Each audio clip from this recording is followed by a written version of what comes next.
Well, welcome everybody to our eighth annual Human Rights Lecture. Um, this is previous speakers in the program and the lecture series have been Robert George, Chen Guangqin, members of the Commission on Unalienable Rights, Ambassador Sam Brownback, Father Kevin Flannery from the Gregorian, John Keown from Georgetown, and Carter Sneed from Notre Dame, almost all of whom are good friends of our speaker tonight. I do have a couple of things I want to say, Marianne. You may want to sit down for a second. I want to say something first about the IHE. This lecture is the annual Human Rights Lecture in the Master of Human Rights program, and the Master of Human Rights program is a project of the IHE. The IHE is one of the Institute on Human Ecology, is one of the nation's leading institutes committed to identifying the conditions conducive to human flourishing from an interdisciplinary perspective, bringing scholars from across the university, the country, and the world to think about these questions. And I want to thank to our IHE staff, to our executive director, Russ Hittinger, who is here, to our managing director, Stephen Higgins, to the rest of the team for organizing the event, and thanks to our co-host, the Center for the Constitution and the Catholic Intellectual Tradition here at the Law School at Catholic University. I'm going to have a little bit more to say about our speaker, then we will take questions, and then there will be a reception. So let me say, for me, this is a great honor to have Professor Glendon here, and I can't be too brief, although I'm going to try to be brief, but I could sum up who she is by saying I think she's the world's preeminent human rights lawyer. She is the learned hand professor of law emerita at Harvard Law School, and I'm so proud to say a member of the advisory board for the MA in Human Rights. I first met Professor Glendon at the Ramsey Colloquium, which is also where I first met Russell Hittinger, and that was convened by the great Richard John Newhouse. And I just want to take a brief aside to say Richard Newhouse's papers are here at Catholic University, as is Professor Glendon's, which is quite an honor for our institution. The first thing I think I did for the Ramsey Colloquium was a statement on the 50th anniversary of the Universal Declaration of Human Rights. So that was in 1998. But my students will read that next semester because I think it was an excellent statement. Her book on the drafting of the Universal Declaration of Human Rights, A World Made New, is the text to read about the subject. And again, my students will study that next semester. And I'm also just happy to recall that Professor Glendon served on the board of the organization that I started to aid people who were suffering genocide and slavery in Sudan, again, many years ago. But she is not only a human rights lawyer, but she is a human rights practitioner. She's the first woman to lead a Vatican delegation, which was to the Beijing Conference in 1995. And she has a great account about that, of what happened at Beijing, which is that you can find at First Things. You can also find our Ramsey Colloquium statement from 98 at First Things. I urge you to read them both. If you want to understand these things in more detail, I urge you to read them both. She also served as U.S. Ambassador to the Holy See, and her recent book about serving in the court of three popes is going to be a discussion that we will have as an IHE virtual event in the spring. So watch your emails because I'm really looking forward to that. And it's a wonderful book. Go out and buy it, read it in advance. You can ask questions during our virtual event. Most recently, she was the chair of the U.S. Commission on Unalienable Rights. In fact, the first meetings they had that were public, I took my students to that. And then, unfortunately for everybody, COVID came, and most of the meetings were no longer public after that. But the commission issued a great report. It was the Secretary of State asked the commission to advise him on how human rights should be taken into account in U.S. foreign policy. Again, it is a great account, particularly looking at two sources, the American tradition, but also the international tradition. Again, the importance of the Universal Declaration of Human Rights. We will read and study that in my class. Anybody listening to this lecture who happens to be interested in the Human Rights Program, you can go to mahumanrights.com, MA like Master of Arts, mahumanrights.com. We'd be happy to welcome you into the program. So it's my privilege to introduce really my hero, who's going to speak about saving human rights in the New World Order, Professor Glendon.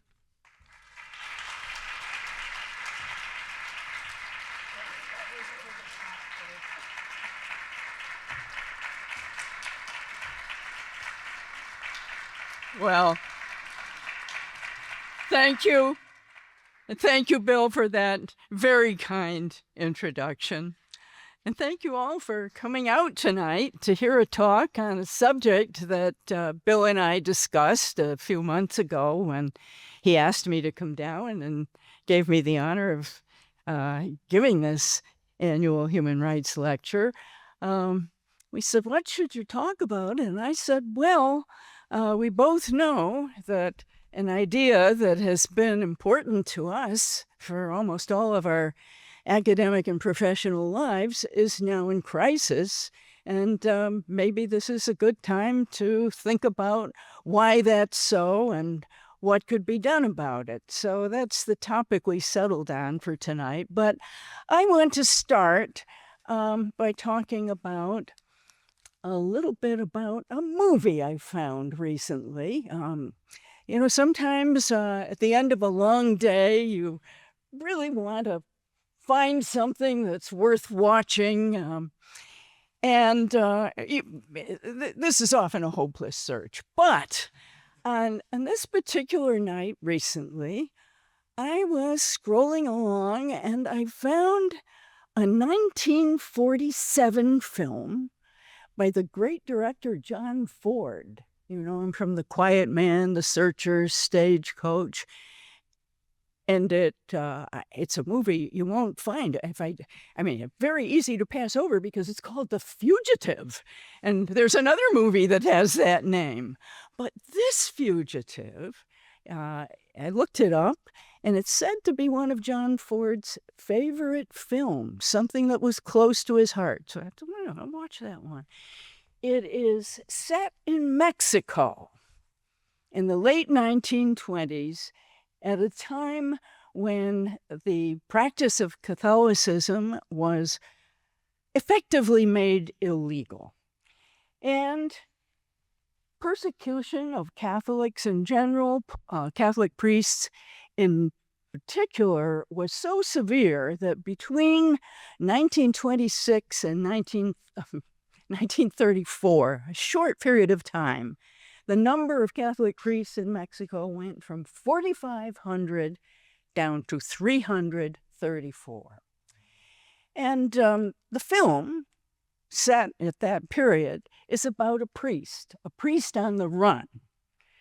He's trying to escape both bounty hunters and government authorities. He's in plain clothes. He's no hero in the conventional sense. He's terrified. All he wants to do is find a safe place. And he's no saint. In Bram Greene's novel, on which the movie is based, he's called a whiskey priest. And in the movie, he's clearly a man who has failed his vocation in many ways. But along the way, terrified as he is, He does stop to administer the sacraments to people who approach him, even though he knows that a betrayer may lurk among them. John Ford introduces the movie. He comes on screen, and here's what he says. The film you're about to see is a true story. It's also an old story, and it's being played out today in many parts of the world. And as you students of Professor Saunders know, all of us know, it's still being played out today in many parts of the world. That film came out in 1947. 1 year later, the nations of the world got together in the United Nations, and they took a step that they hoped would shift probabilities in a better direction. That was when they approved the 1948 Declaration of Human Rights. They approved it. They like to say, or human rights people like to say, without a dissenting vote. Yes, there was no dissenting vote. There were 8 abstentions. It was a very minimal set of principles, but they pledged in the Declaration to try to promote those principles, and they agreed that those principles, that small set of principles, were standards by which their conduct could be judged. Now, I put this in Eleanor Roosevelt's opening words when she introduced the Declaration to the General Assembly. I put them on this slide because she makes an important point there that is almost always forgotten. The Universal Declaration of Human Rights is not a bill or a list. She says it's important to see what the nature of the document is. It is, this is her exact language, it is a declaration of principles about rights. Now, as you can imagine, among political realists at the time, or at least people who thought they were political realists, among international lawyers, there was a good deal of skepticism about whether a non-binding set of principles would be anything more than words on paper. The most famous international lawyer of the day, Hirsch Lauterpacht, wrote, quote, "It is not an achievement of great magnitude," end quote. He predicted that its moral authority would be negligible. But as many new nations entered the United Nations, support grew for this non-binding declaration, and its moral authority actually came eventually to be more influential than the enforcement mechanisms of 2 1966 covenants that were enacted, that were approved to give it teeth. Those principles, I'm just recounting what you already know, they became rallying points for great grassroots movements that did the impossible. They overturned the seemingly indestructible totalitarian regimes in Eastern Europe. They helped to bring about the demise of apartheid in South Africa. I think it's not an exaggeration to say, they transformed the moral landscape of international relations by annulling the principle from the Westphalian settlement of 1648 that how a nation treated its own citizens was nobody's business but that nation's. So, the dilemma that confronts us now, why is support for an idea that gave hope and freedom to so many people, why is support for that faltering?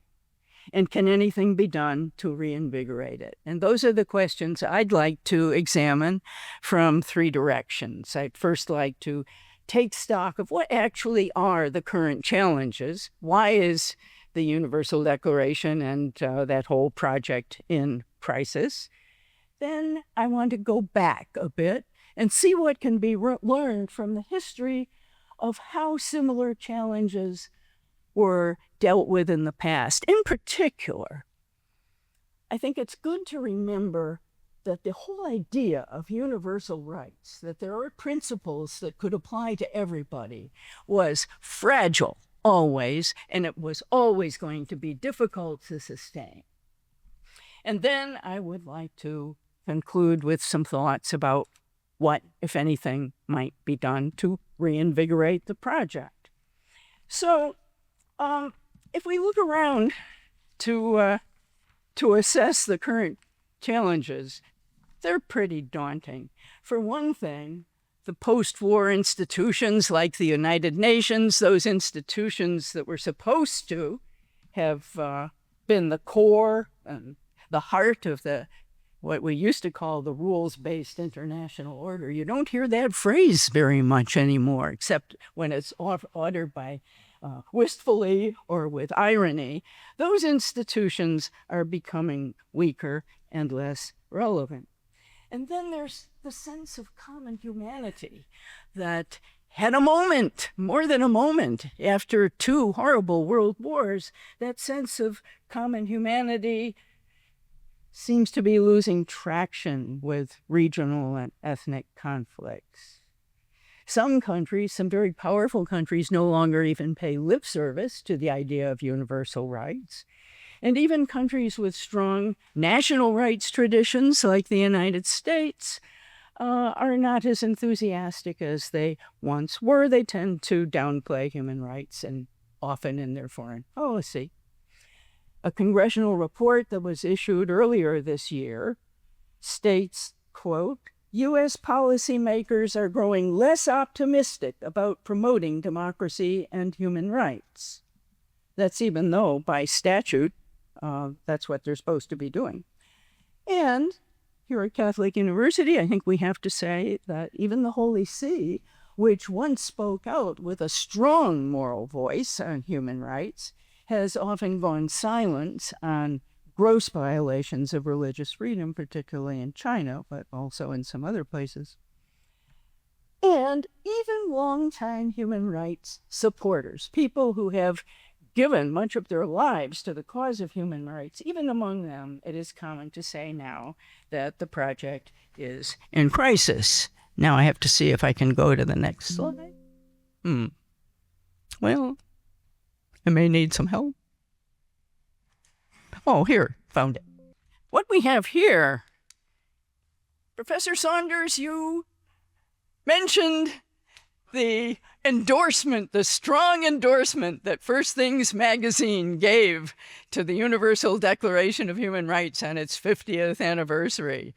You and I helped to write that endorsement. What is this? The editor of First Things now is against human rights. And I think not really. I wrote a response to that where I said, you don't really mean that. But anyway, he's against what I would call the abuse of the concept. But you have Debasement of Human Rights. You have a book by the former head of the Helsinki Federation who says that in the book, The Debasement of Human Rights, he says that movement to which he gave much of his life has, quote, lost its essential meaning and moral power. University of London human rights specialist titles his book The End Times of Human Rights.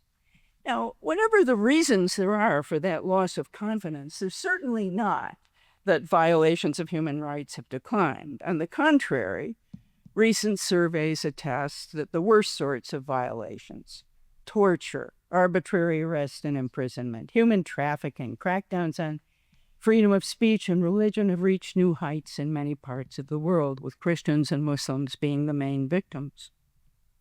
So how do we explain the current erosion of support? I think to put that in perspective, it's helpful to keep in mind how difficult it was to get the idea of universal human rights accepted in the first place. Almost everybody today assumes that the main reason, the main impulse for an international standard after World War II was driven by the unprecedented death and destruction that occurred in 2 world wars. But there's more to the story to that, and the rest of the story is more instructive for understanding the present situation. So during World War II, Allied rhetoric often said that we were fighting for human rights. But when the Allied leaders gathered together after the war to plan for the new organization that they would call the United Nations, the main things on their agenda were, and their main concerns were, the security of frontiers and to establish an organization where disputes could be settled among nations in hopes of avoiding future aggression. Human rights was not on their agenda. And when you think about it, that should not be surprising. After all, two of the so-called Big Five, France and Britain, were presiding over large colonial empires. In the United States, segregation was legal in large parts of the United States. And the Soviet Union had its own reasons for avoiding scrutiny of how it was treating its own citizens. But the absence of a common standard posed a dilemma for the Allies when they had to figure out what to do with the principal German and Japanese leaders. Churchill, his idea was round them up and shoot them. Stalin's idea was for a show trial where their atrocities could be put on display. He had experience with show trials. And the American view was that they should be given a proper trial where they could present their defenses and receive due process. But there was a problem. As you know, the American view prevailed. But where was the standard by which the defendant's conduct should be judged? There's a principle of justice in nearly all the world's legal systems, nullum crimen sine lege. No one should be convicted of a crime unless it was a crime at the time that it was committed. Defenders of the trial, most of the defenders of the trial, took the position that the trials themselves would provide an international standard for the first time of punishment for what would later be called crimes against humanity. But many prominent jurists at the time warned that that would set a dangerous precedent, that the trials would be regarded as victor's justice dressed up as a court proceeding. The Chief Justice of the United States, Harlan Fiske Stone, said, and I quote, "The trials are a sanctimonious fraud and a high-grade lynching party over there in Nuremberg." That, some of you know, was a dig at his colleague, Robert Jackson, who had gone over. He took a leave of absence from the court to go over and become a prosecutor at Nuremberg. The problem bothered people in the UN so much that work was speeded up on what became the Genocide Convention of 1948, under which the most serious crimes could be prosecuted in the future. And in 1949, there were 4 genocide conventions. But what about a more far-reaching, a broad international standard of human rights? The obstacles to that were far more formidable. Besides the relative lack of interest on the part of the Allies, there was the concept of national sovereignty that had prevailed since the Treaty of Westphalia, and the American Association of Anthropologists. Back then, anthropologists like Ruth Mead and Margaret Benedict, Franz Boas, they taught all of us college students that there were huge differences among the cultures of the world, and they didn't say much about common humanity. So they wrote the UN and they said, you will never succeed in finding a list of principles that all cultures can agree upon. So one might, in view of all that, one might wonder, how on earth did it ever happen that the UN Charter begins, 1945, with a resounding affirmation of fundamental human rights? And how did it happen that it proclaims the equal rights of men and women in 1945, and the equal rights of large and small nations? Just think how astonishing that would have been at the time.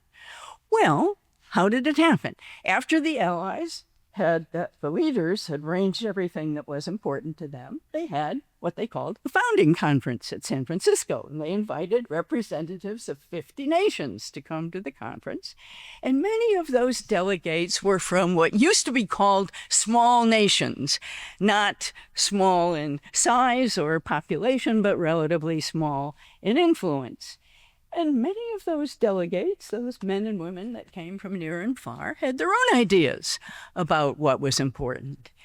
The general mood of that group reflected a phenomenon about which Max Weber had written after World War I. He said that wars on a vast scale so unsettle, so disrupt ideas about how things are, that they contribute to a heightened awareness that the way things have always been is not the way they always have to be.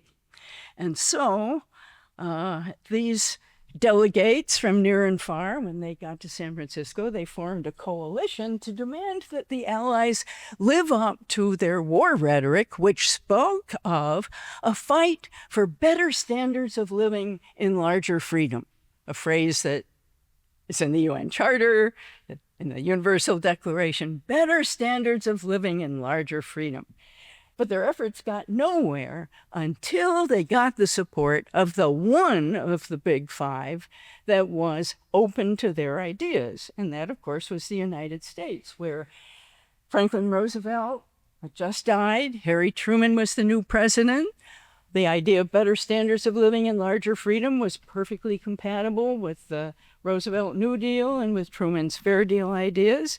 So once the coalition had the backing of the United States, they were able to get several references to human rights in the UN Charter. And those references included the establishment of a Human Rights Commission, whose first task was to draft a document that became the 1948 Universal Declaration. Now, as I mentioned, although there were no dissents, there were 8 abstentions out of, I think, 57 votes. And they were Saudi Arabia, the 6-member Soviet bloc, and South Africa.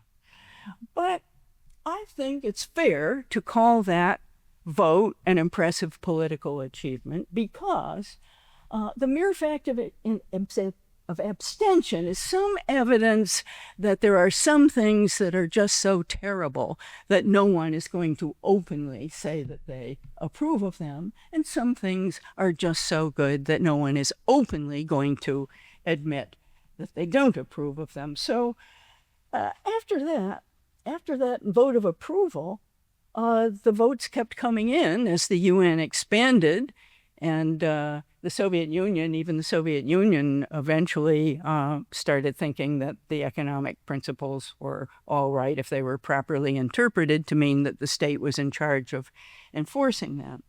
So the principles, as Mrs. Roosevelt said, those non-binding principles, they became rallying points. They became rallying points for activists who pressured governments to live up to their pledges, and they trained a very effective thing for a while. They trained the spotlight of publicity on abuses that would have remained hidden in former times. So, again, the question, how did a document that had such power to influence and inspire for such a time, how did it lose broad support? And as I see it, the loss had 2 initial stages. One was the practice of the United States and the Soviet Union, the 2 Cold War antagonists, the practice of, now I've got to change this here, of treating the Declaration as having 2 halves, the political and the social and economic. And the United States championed the one, the Soviet Union championed its own interpretation of the other. Well, that was perhaps inevitable, but it set the stage for something very unfortunate that happened later on. Today, nearly everybody, including dedicated human rights activists, treat the Universal Declaration as a list of separate articles, like an a la carte menu from which you can pick and choose your favorites. And that went a long way toward undermining the Declaration's claim to universality for all of its rights. Now, the second unfortunate development that I want to call attention to is the way, after the great successes in the 1980s, the Human Rights Project, I would say it became a victim of those successes. In the 1990s, there was a veritable explosion of human rights activity. Well, sounds good, but wait.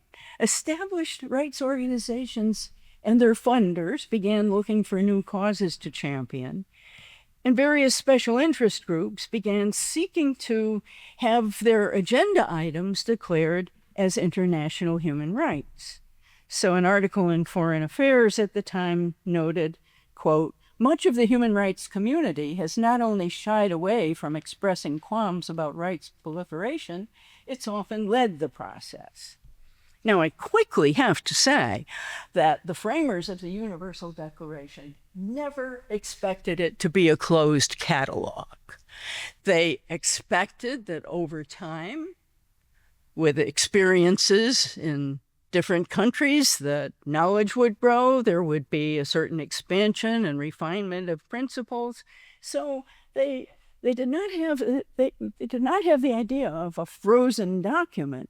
They had an idea of principles stated in a general way that could develop over time, but they had two other principles that would keep that process more or less in the realm of having a claim to universality. And one was that new principles about rights, or new interpretations, or new developments would have to show some plausible grounding, something that justified the claim to universality. And the second caveat would be respect for the principle of subsidiarity, which, as Paulo Corazza has put this so beautifully, subsidiarity in international law protects, quoting here, protects the freedom and integrity of local cultures without reducing particularism to pure devolution, and affirms internationalism without the temptation for a superstate or other centralized global authority. So based on those considerations, the framers did include some relatively new ideas about rights. They included some social and economic principles that were part of the New Deal in the United States and that had been in many European constitutions, Norway, France, for example, since the early 1800s. So social and economic principles to be brought to life in different ways. This is Article 22 of the Universal Declaration, to be brought to life in different ways depending on the political organization of each state. The Soviet Union could do it its way, the United States another way, and depending at the insistence of India and Egypt, hey, we haven't got enough money to do that right away, according with the material resources at the disposition of each state. But it was not long into the 1990s, after the human rights idea had really shown its moral force, that we had the conferences, the UN conferences at Cairo and Beijing, where mostly Western groups were arguing, they were trying to get their agenda item of abortion rights declared an international human right, even though it was not widely accepted in other parts of the world, and often not, it was still controversial in the countries that were promoting the idea. So you were off to the races with the deconstruction of the Universal Declaration. And I'll just mention a couple of other sources of disenchantment. One was simply the idea in many parts of the world that the human rights language was being used to impose ideas on them that were not universally shared and really not rooted in their own cultures. There was a lot of resentment on that part. And then there was a disenchantment, a certain disenchantment with some international bodies like the Human Rights Council that were charged with responsibilities relating to rights, but were subject to pretty serious complaints of susceptibility to lobbying and political influence, lack of democratic accountability, lack of public scrutiny, and having some of the world's worst violators among their members. So in sum, the hard-won authority of the International Human Rights Project, always fragile, it's been impaired from so many directions that it's hard to avoid the conclusion that by trying to do too much, it has often undermined its own credibility and indeed failed to do the good that was possible. Which now brings us to the question of whether the project that did so much good once can be reinvigorated. So one thing is certain, the enemies of free societies hope the answer is no. And it would be somewhat reckless to confidently say yes, but I think one could feel confident in suggesting that the chances would be improved if human rights defenders would recall 4 elements of the wisdom of their very practical-minded predecessors. First, the number of principles that many different cultures, people of many different nations can accept as a common standard is relatively modest. That's why the framers intentionally limited it to principles that could be grounded in most of the world's religious, cultural, and philosophical systems. Not nihilism, but most. Second, universality of principles cannot mean uniformity in bringing them to life. Subsidiarity. Vienna Declaration puts it very well. The significance of national and regional particularities and various historical, cultural, and religious backgrounds must be borne in mind. But a big qualification of that principle is obviously unlimited pluralism would lead you right into total devolution. So a third element of the wisdom of the framers limits the leeway for variation with the principle that no fundamental right can be completely ignored or completely subordinated to another. That's the interdependence. The Declaration's not a list. Its principles are interdependent. And that's made clear by hermeneutical instructions that are embedded in the Declaration. All you have to do is read it. It's 1 page, but it's not a list. So, fourth, the principle of subsidiarity, which is explicit in international law and which emphasizes the primacy of the lowest level of implementation that can do the job, reserving international actors for situations where national entities are incapable or unwilling to address the issue. If you put those 4 simple instructions from the bits of wisdom from the framers together, one certainly can't claim that they will save the Universal Declaration, but they would help. And I think they would help to bring renewed attention to the areas where human rights movements had their greatest successes and where grave violations still continue. I think a good place to start would be with the rights that are put first in column 1 of the Universal Declaration and the rights that were made non-derogable by the 1966 Convention on Civil and Political Rights. So, such as protections against torture, cruel and unhuman punishment, retroactive penal measures, the Nuremberg problem, forcible transfer of population, discrimination based on race, color, sex, religion, nationality, And non-derogable means that these rights are so important that they can't be suspended even in times of national emergency. Now, I have to admit that with respect to the question with which we started, that Professor Saunders thought we ought to ponder, whether the project can be saved, I have to admit the prospects do not look rosy. In fact, if one looks around the world for areas where the strongest support for human rights exists, you won't find it among the nations at the center of the world stage. In fact, interestingly, just as in 1945, the strongest interest seems to be among nations and political groups that by themselves do not exert great power or influence. I'd like to mention here collaboration recently established between the world's second largest political party organization. It used to be called Christian Democrats International. It's now called Centrist Democrat International. Second largest, first largest is Socialist International. The Centrist Democrat International is based mainly in Europe and South America. And the other partner in that collaboration is the world's largest Muslim political organization. I dare say this is one that most people in the West haven't heard about, but it has, conservatively speaking, 100 million members, mostly based in Southeast Asia, and it is dedicated to religious pluralism, condemnation of violence to further religion, condemnation of using religion as a pretext for violence.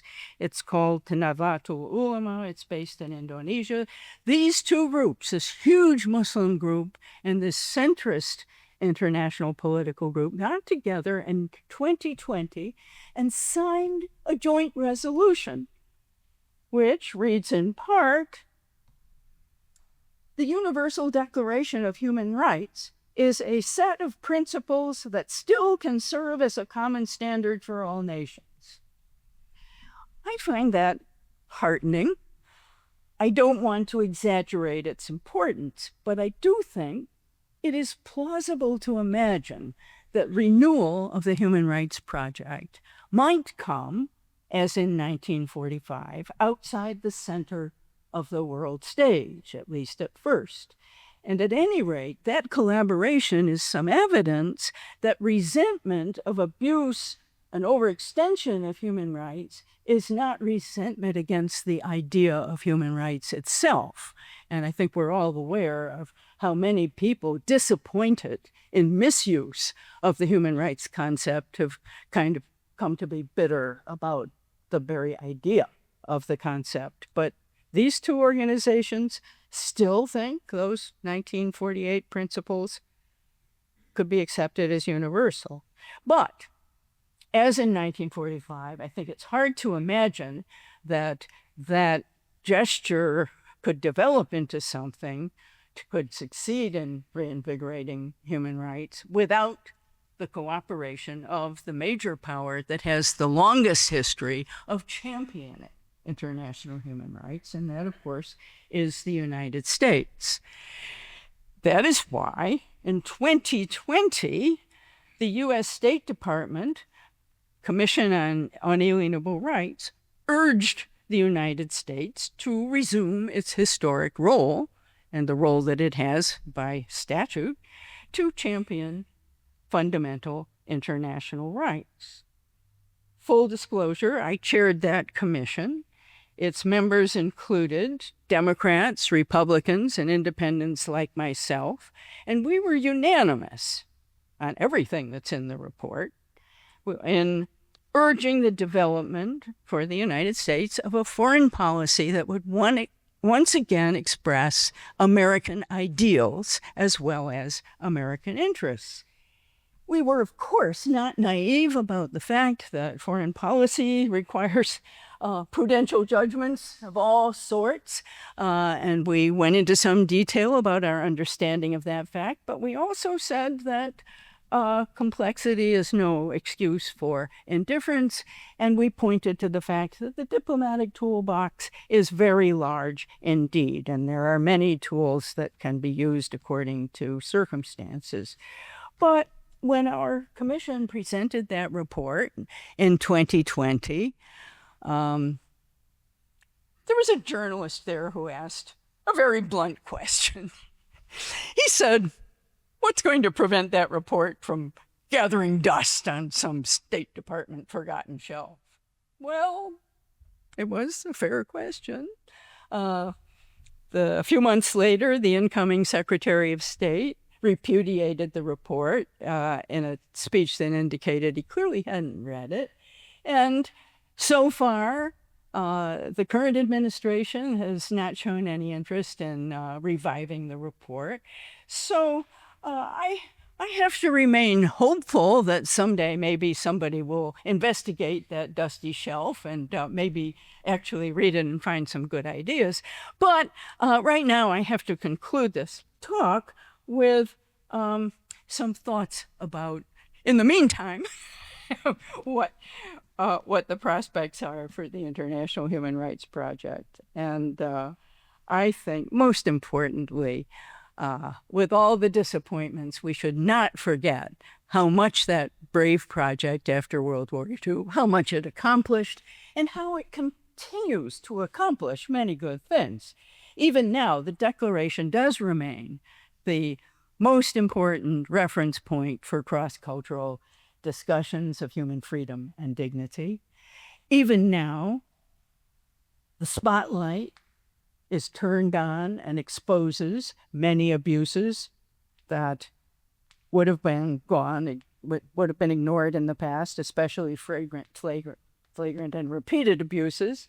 And even today, most governments go to great lengths to avoid being blacklisted as notorious violators.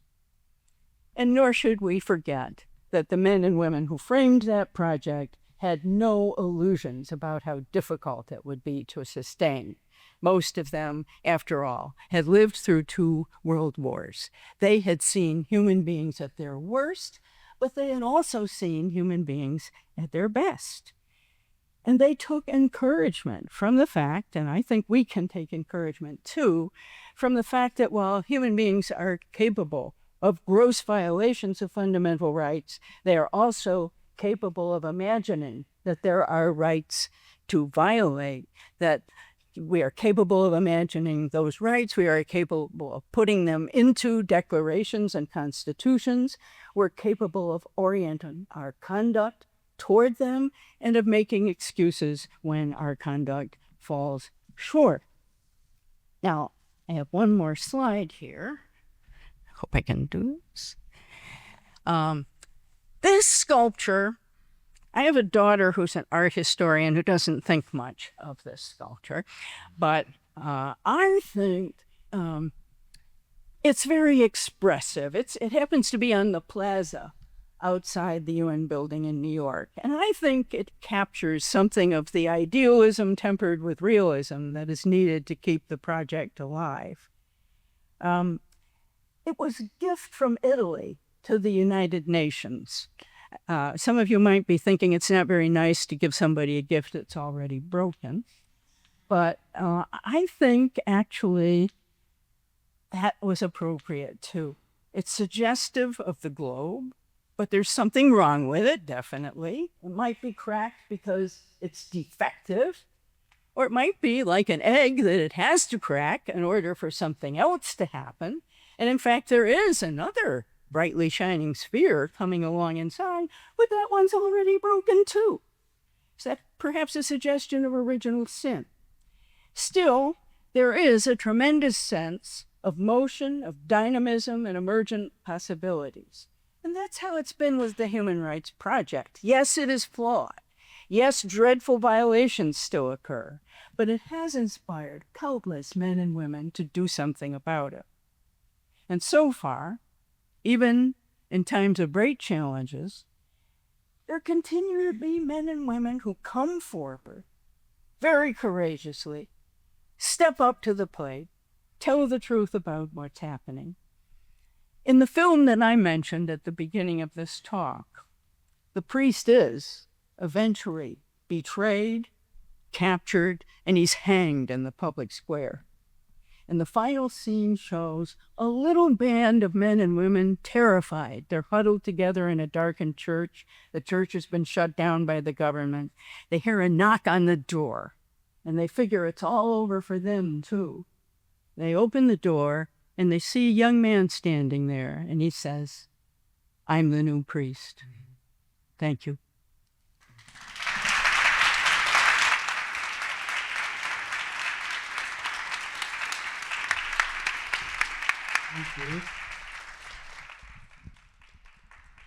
Thank you, Marianne. So, Tony, should we use this microphone? We got one over here for a question. Okay. So, do you want to just recognize people in the audience? We'll have questions now. How long, Tony? 10 minutes or something? 15 minutes. Yeah. Okay. Well, why don't you? Okay, I'll do that. Okay. So, anybody have a question that you'd like to ask? Yeah, go ahead. This Soledad Burleson from the law school. Thank you, Professor Glendon. It's great to see you again. Yeah, thank you.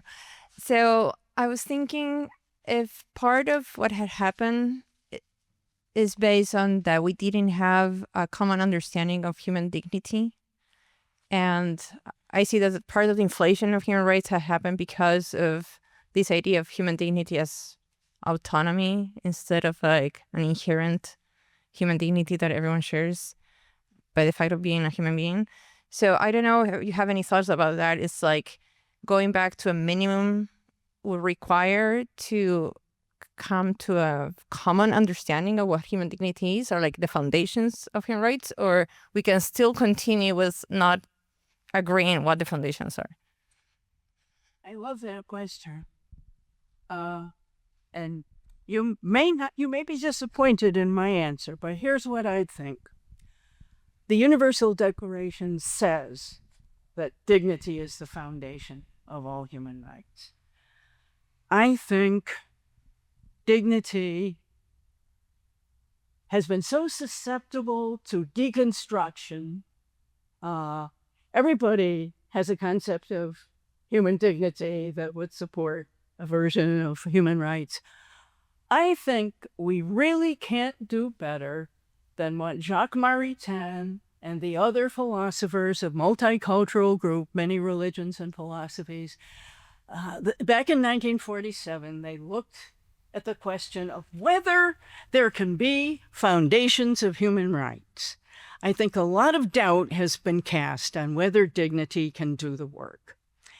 And so the conclusion, I'm agreeing with the conclusion of Maritain and others. They said they thought, this is a hypothesis, but their hypothesis is that foundations for the concept of a small core of fundamental rights could be found in most of the world's cultural, philosophical, and religious systems, but they won't be the same foundations. And Maritain said, for practical purposes, that's all right. So I had another slide that I spared you. All this is my own original artwork here.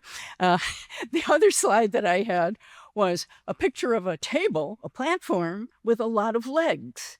And I think that represents the vision of the UNESCO philosophers. You have a platform that will support the fragile concept of human rights, and it's got sturdy legs, but not just one. Okay. Next, anybody else? Okay.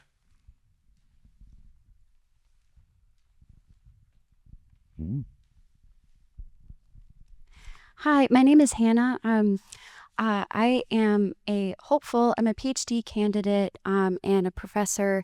Words are my business, and I would like to be a good businesswoman.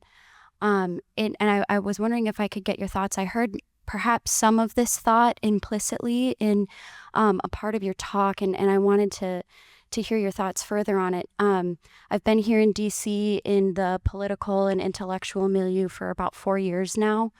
And it's my impression, and only an impression, but an informed one, in my opinion, that the abuse of words and misleading words coming from the milieu, which I love and have chosen as the work of my life, right? Catholic intellectual life, that the abuse of these words, I mean, and to give an example, what you're on the slide, this First Things article, right, which the sad thing is people do judge books by their covers. And so the impression given by the title Against Human Rights is that a Catholic position, a First Things position, is to be against human rights.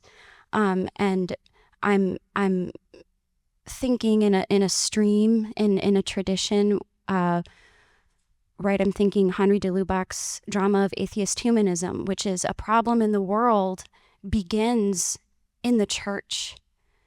And many of the sins that we see outside the church are first ours. And so what I hear, right, and so I'm asking for myself,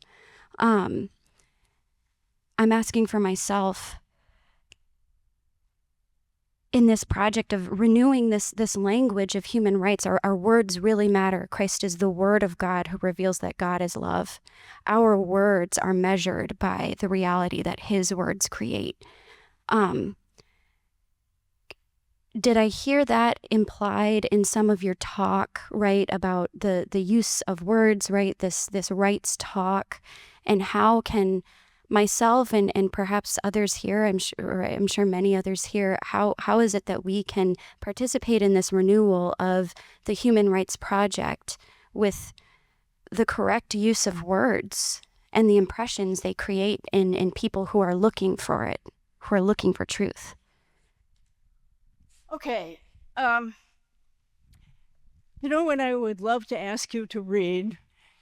An essay by Václav Havel, a great wordsmith, human rights activist, and poet, Czech president. He wrote an essay a long time ago in the New York Review of Books called something like The Tyranny of Words. And here he is, the poets were the first to notice that there was going to be a problem with language in the Human Rights Project. Czesław Miłosz, the Nobel Prize-winning Polish poet, Havel, the playwright in Czechoslovakia. Yes, they said things like words can be inspiring and powerful. They also can be lethal errors. I mean, what it all was pointing to is there's got to be a philosophical grounding behind the language. The language can't be separated from the concepts.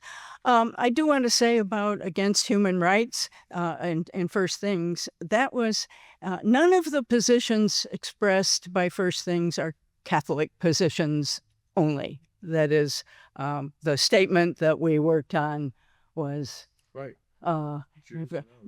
multi-religious, and when the editor of First Things speaks in his editorial capacity, he speaks for an interfaith project.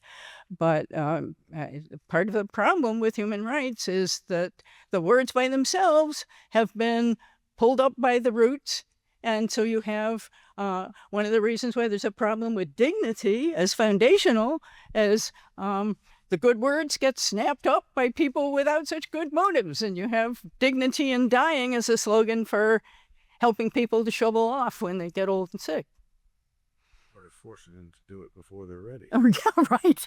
Yeah. Okay. Yeah. Good.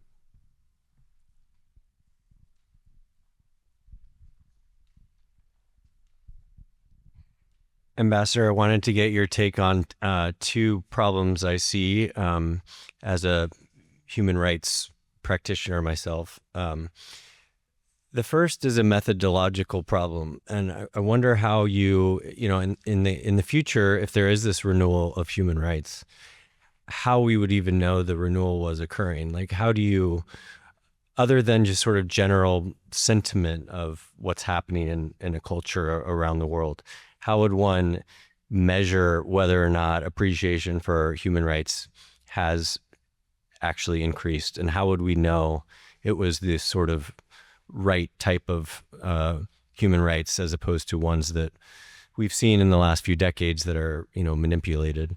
The second is a communication problem, and that is, having served as a diplomat yourself, how does one effectively communicate the importance of human rights when your interlocutor across the table could be, an abuser himself? It's not a very effective when, you're sort of accusing someone across the table of a gross human rights violation. I don't think that's a recipe for, productive dialogue necessarily. And when you have a laundry list of other agenda items that don't have to do with human rights, how do you face that communication problem? Thanks. Yeah, well, as to your first question about how would we know if a change had started, I think we only know those things with hindsight, right? I mean, that's after a period of time. You look back on a period when there's been big talk about human rights and terrible things happened. 1990s, whatever was going on there wasn't working. And how did those astonishing events take place in the 1980s? I think, historians look back and political theorists look back and they try to figure out. Not an exact science. And as to your second question, well, of course, that's the great question for foreign policy for every country, and it's a question that is particularly acute for the United States because the United States does have so much leverage. But as you know, when I mentioned the diplomatic toolbox is very large, there are so many tools in that box, from sometimes persuasion works.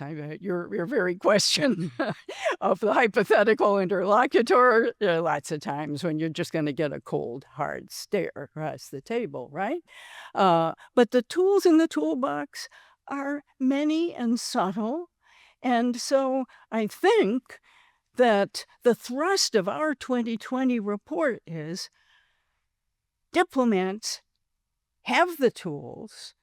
They know how to use them. They know how to adjust them to different circumstances. Why aren't they using them? Why the silence? But whoever figures out the answer to that question should get a big prize. I'm not going to say Nobel. But. Say, who else? Anybody else?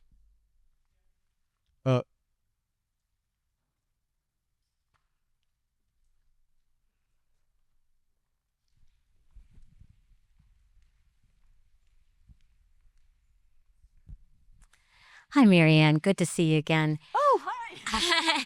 I wonder if you could just reflect a little on the connection between human rights and democracy.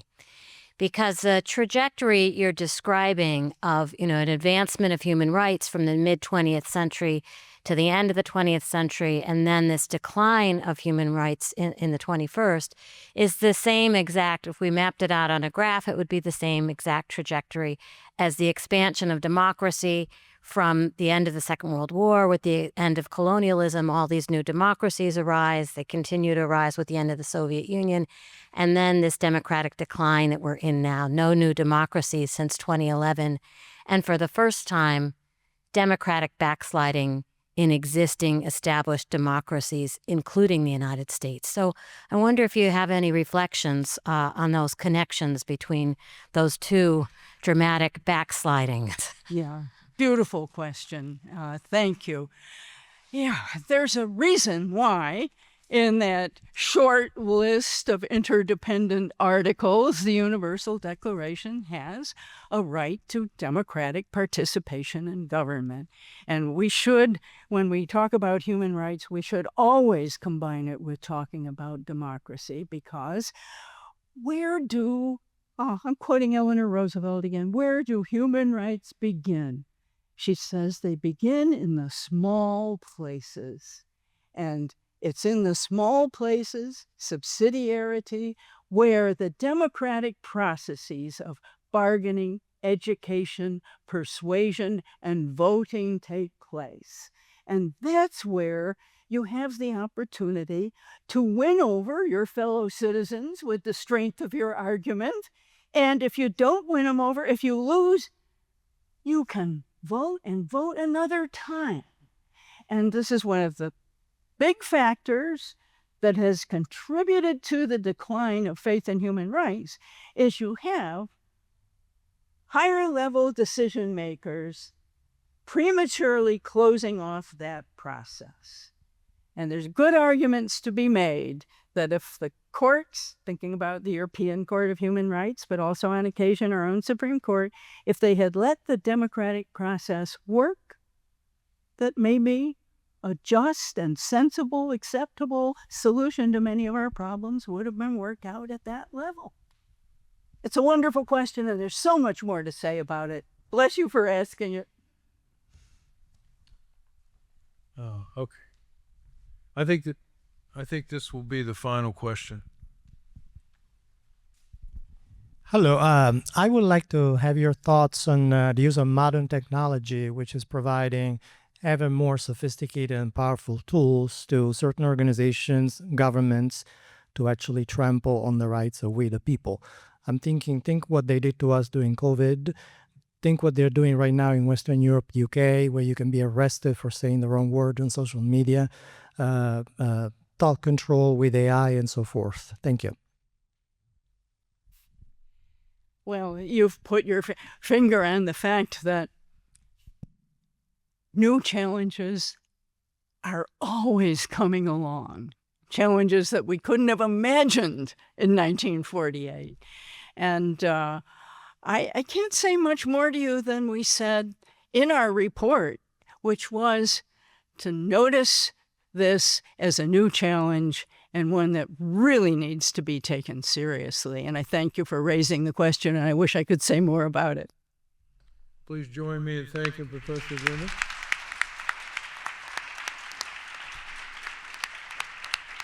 Thank you, Bill. I would just say, just on the last question, we did have a special bioethics lecture about AI about, a month ago, which is up on the IHE website. So now join us for a reception. Thank you.